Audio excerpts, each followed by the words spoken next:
Oh, helang pang forest duty ho hi chong bola section tru na kan nia. Helai ve lai chen thu kan oi tlang khop maya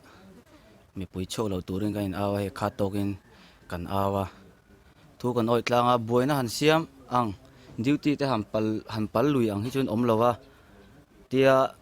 rong kal tlang tu hrim hrim kan lo ti dinga kan lo phar dinga chuan permit ten nei le te kan lo zota an nei hi chuanin permit kan lak saka kan en saka chuan kan chin chia ngal zela permit nei lo ang hi chu kan tlang tir lo top a ting chuan hun tuna kan manga thuai lo fal han soi tur chu anom lo tuna chuan kan fel fai hri khop mai